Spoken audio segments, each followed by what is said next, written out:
to those who have joined, can you just let me know if you can hear me? And then I'll get started. I just want to make sure there's audio and that we're not in the same situation as last week.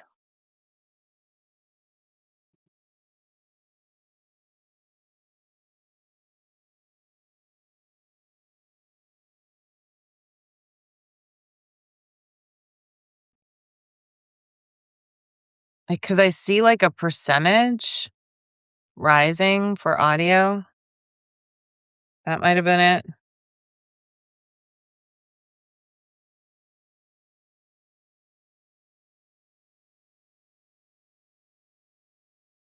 And I have questions and you prepared from okay. I can be heard. I have verified audio. So I have questions prepared from people who emailed me this week. But you can also just write your questions into the chat if you want to, as soon as you join. Okay, let me go to Notion and find the questions I already have.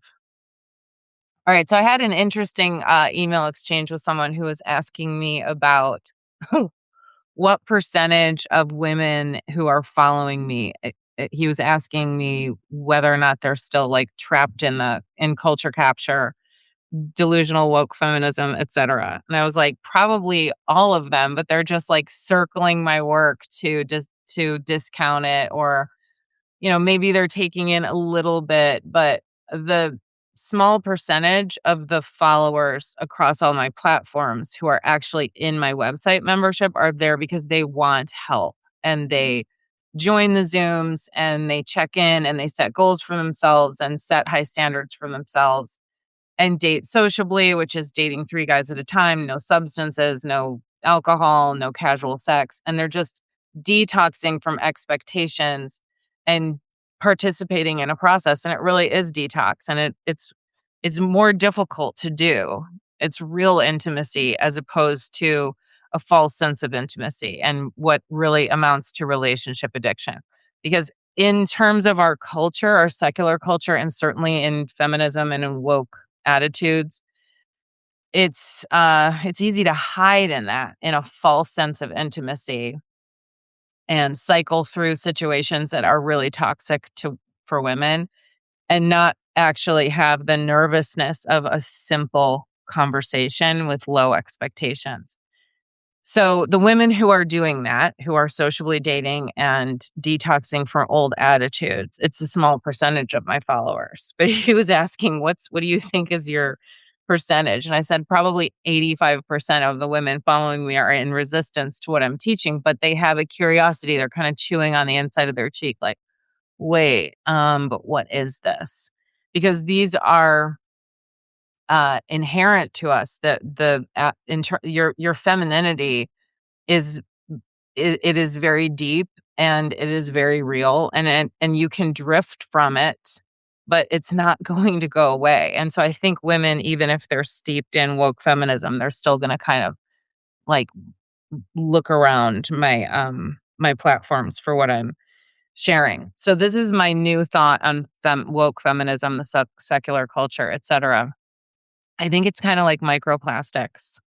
So we hear about this a lot, how they're like in everything, and they're getting into our systems even, and we're consuming them, and they're in the environment, etc. And like, you can be really deliberate about the principles I'm teaching, and you can be deliberate about changing and restoring more traditional values, and you'll still constantly be exposed, just like you are to microplastics. You'll constantly be exposed to the woke culture. So through television, through Instagram, all that stuff, like, you are under the influence.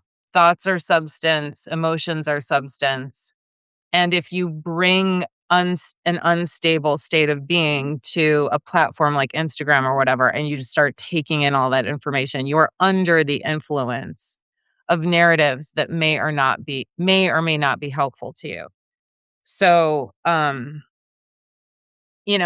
just think of it like that. Like, women are immersed in it. It's very hard to separate yourself from the values in the secular culture today. They're just so pervasive. The messaging is so pervasive. And it's like lead, lead, lead, want. You're the answer, you're all that stuff. And the idea of just hanging back and relaxing and waiting and following and allowing, it's treated as like outrageous from women, from people all the time. So, um, and I also wanted to share an example of this is like, think of in terms of women coming to my membership. So it's there for them and many women need it, but it's the women who participate in the membership and succeed, they want the information. They want the help. And that's the difference. We all needed it. I needed this information long before I started incorporating it into my life. I needed it, but I didn't want it until I was just absolutely taken out by a bunch of circumstances in my life that caused me to become humble through a path of humiliation and crisis. And humiliation is a passageway into humility for a lot of people, which is it's not good. It's way better to volunteer for personal growth and spiritual growth and connection with God. But, you might be forced into it through crisis in your life. And I definitely encounter and meet women who have crises too, that bring them to their knees, which is a position of accepting being in the now and being, eyes wide open, willing to change. So there's a meme on Instagram that I saw in the past few weeks where it's like a woman holding a baby and she's like crying like intensely, like a sharp bursting into tears. And it says something like your friend who said she never wants children holding your baby, and that's just a picture of um a, s- like bypassing the culture and getting in touch with your biological wisdom. Like, whoa, the moment in the now of like, what is my dream for myself? What is the oldest dream in my heart? I have women in my membership Zoom who are whispering to me that they want to be married and that they don't really want to work, that they'd rather be a mother and stay home. It's like, yeah, and they just feel like they have to whisper. And they tell me that there isn't a single soul in their life that they can say that to without being sort of scolded. And I just think that's nuts. And I get it too, because I'm, I am not a popular voice, but I'm here and my website membership is here for when people are ready. And it's sort of private. It's like, yes, you can say what you really want here. You can say that you really see yourself as a wife and a mother. Even if you have a circle of friends who are telling you that that's antiquated and wrong or whatever. That just feels nuts to me. Feels nuts. So I'm here to be a speed bump against the race that is woke feminism. Okay. I also from this week. This is a young woman. I read your article, Wild Horses, and I definitely think I just got dumped for texting a guy too much. LOL. Although the kids say lol. Are you saying literally don't do anything? Even guy friends of mine are like, maybe you should show some more interest. Well, my question would be the guy friends who are saying maybe you should show some more interest. What are their love lives like? Like, are they masculine leaders? Are they husbands and fathers? Are they single guys who aren't who are being really deliberate about their goals and dating great gals? Like, what's going on there? It's important to look at the people who are giving you advice at random and evaluate, like, does that person have what I want, what I'm seeking? And if they don't, I would not recommend listening to them. So, because yes, I'm saying literally don't do anything. I'm saying allow. And there are, eh, hang on, let me just see if there's anything else in this question that I want to answer. Um, Yeah, I would say don't do anything. And the reason I say that is because if you're asking to be set up on dates, if you're going on apps and you're dating sociably with high standards, you're unburdened. You're not getting yourself wrapped up in a bunch of stuff like substances and drinking and casual sex and all. No, None of that. You're just going on sociable dates. You're just going and having a cup of tea in the afternoon, having a conversation. If you're doing that, then dating 3 guys at a time is just, like, effortless. It's just meeting people, and you're protected. You can keep your DMs on the app. You're not giving your phone number to anybody. You're not giving your address. A date does not take place at someone's home. That is not a date. That is an invitation to just trouble. So it's like none of that stuff. If you're doing that, you will be preoccupied with your efforts, and you're not going to be. You might be tempted to reach out and lead and text the guy that you really liked among all the guys you're dating, but to not do it is the answer. And just wait on an invitation rather than pursuing and being assertive and calling it confidence to be assertive. Those are two very different words. So I wish to breathe the kind of confidence in you that waits, that just waits, that has the self-esteem to allow and to be like, well, I like myself and he must not like me very much. And so we don't really have that in common. That's self-esteem. It's like, okay, and also respect. Respecting him to lead is respecting his disinterest in you. It's like, I guess he's just not interested. Like, that is totally fire for someone to just be like, I guess he didn't like me, and to accept it. And to not go into longing, to not go into fantasy, to not go into chasing someone. Because if you do that, if you're assertive and you're contacting someone who didn't contact you or, isn't in touch with you, you might be inviting trouble into your life. You might just be literally walking into a problem.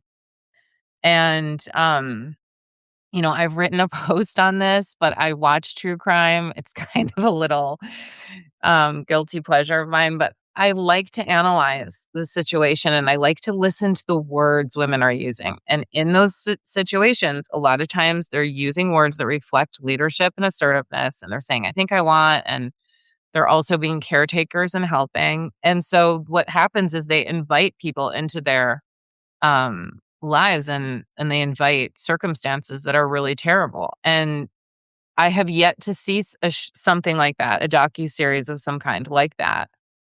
I've yet to see someone say, like, I was just surrendered and I was allowing him to lead. And I mean, it doesn't happen. Those kinds of maladjusted situations with men happen because oftentimes women are being assertive and pursuing someone that they just really needed to be protected from. Rejection is protection. If he's not contacting you, just move on. And even if you really liked someone, go find someone else to date because you're dating 3 at a time, sociably unburdened with high standards. And that allows you to sort of experience a detox of expectations and experience a detox of thinking that you're running it. You're kind of allowing God to show you who belongs in your life. It's like, we'll see. I went out with that guy. I went out with that guy. This well-paced, sociable warmth and all of the experiences that can come from it, this has just been stolen from women. It's absolutely been stolen because it's not, it's everything good that happens in good time has been stolen from women. Woke feminism has put women on this just like hyper fast speedway in the opposite direction of longevity and fulfillment and generational prosperity and the depth of marriage and the depth of motherhood and all of that. It's all been denigrated. And for its decline by design. And so it is actually a spiritual fight for what is yours, for the oldest dreams in your heart.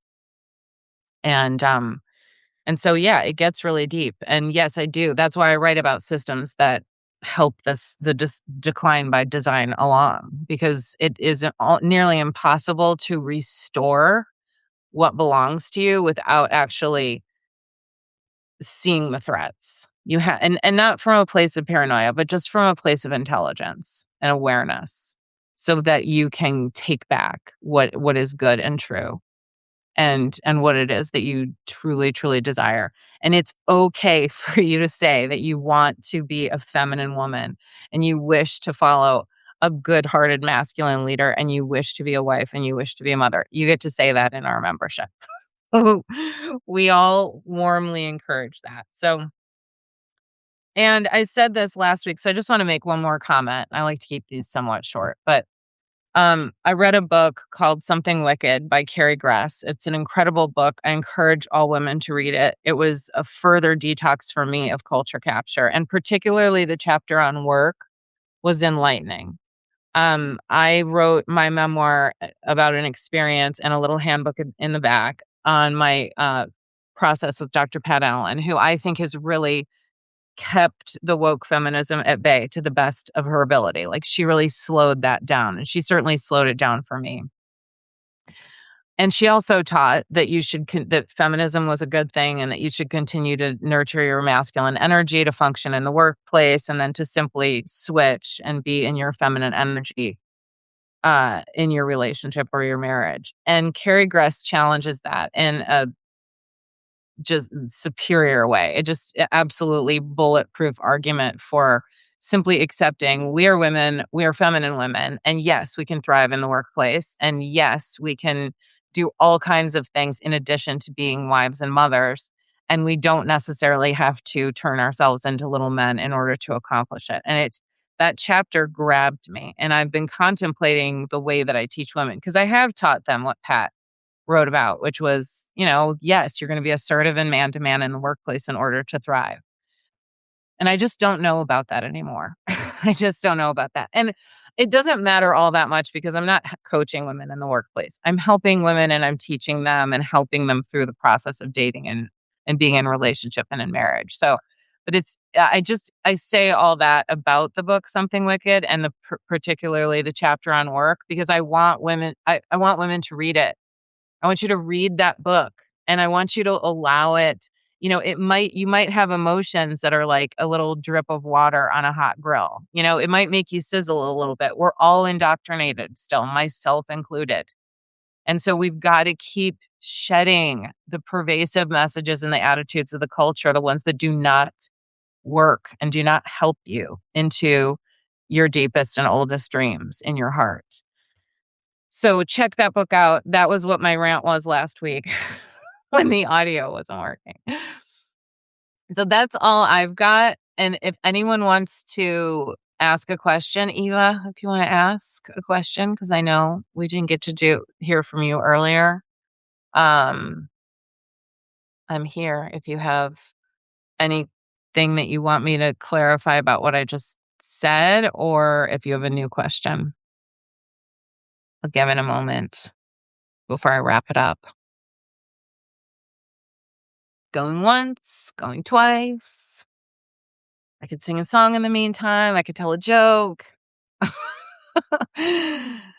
Okay, I'll wrap it up. It doesn't look like anybody's typing. I think I would see 3 dots if there was a question, but that's okay. We're just dipping the toe in. I'm going to keep doing these every week so people can get more comfortable maybe with asking questions, but certainly keep on emailing them to me during the week. I've appreciated getting those emails, and I just will hold them for this hour every Friday. All right. Have a wonderful weekend, and thank you for joining me. Mwah! Till next time.